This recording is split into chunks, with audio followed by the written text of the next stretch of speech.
I have been working for a long time. Working, for over 20 years. I started as a child. Mom and Dad.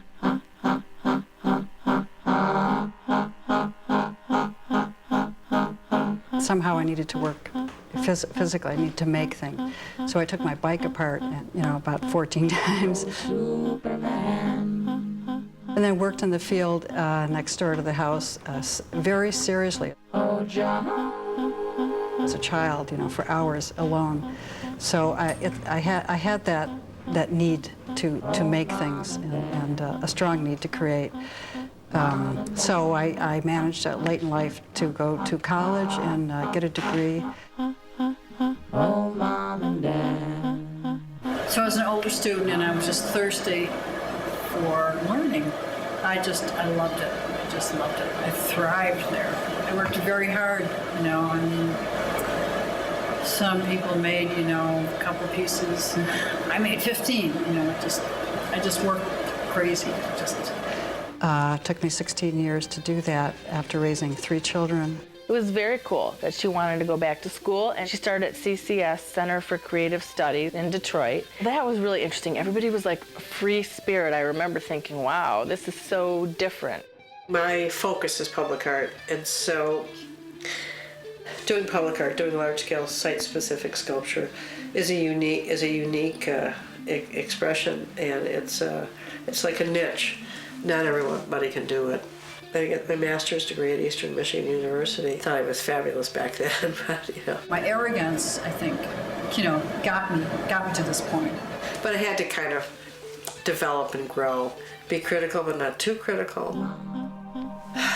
Boy, I haven't been thinking about this.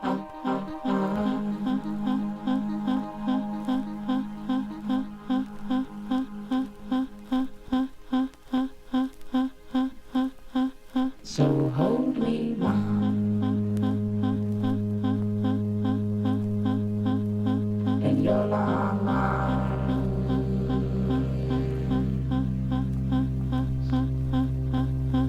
So hold me, Mom,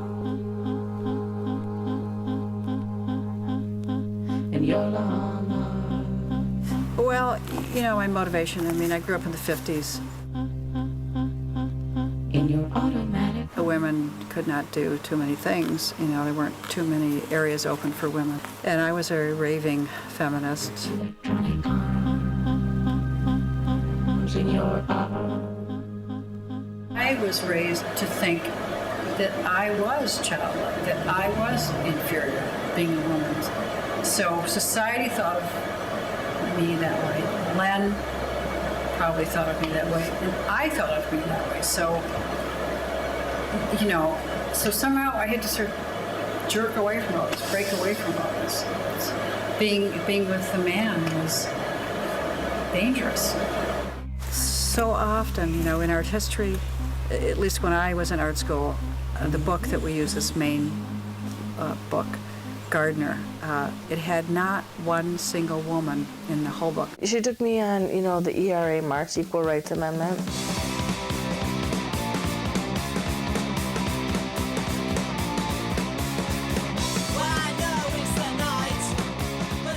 And so that all made me angry, and I worked even harder, And it was very good. It was a good experience. And it was very supportive. Not one single woman artist, not a painter, not Nelson, not Barbara Hepworth, no one.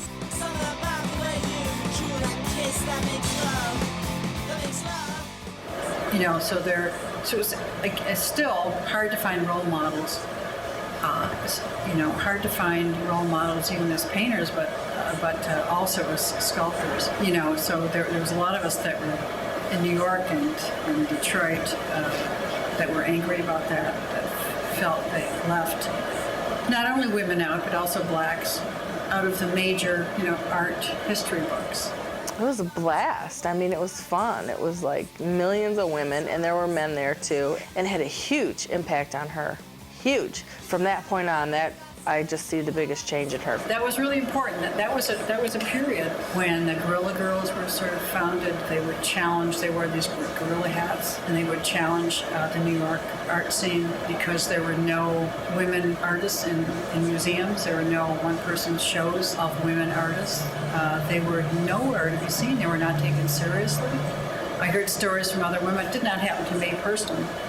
I heard stories from other women that the male instructors told them that they would never be successful, that women just could not make art because men had more passion, so on and so forth.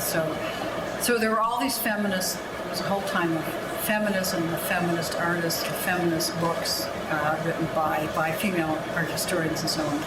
So it was really an explosive time. It was exciting. It was exciting to be with other women who felt the same as I did.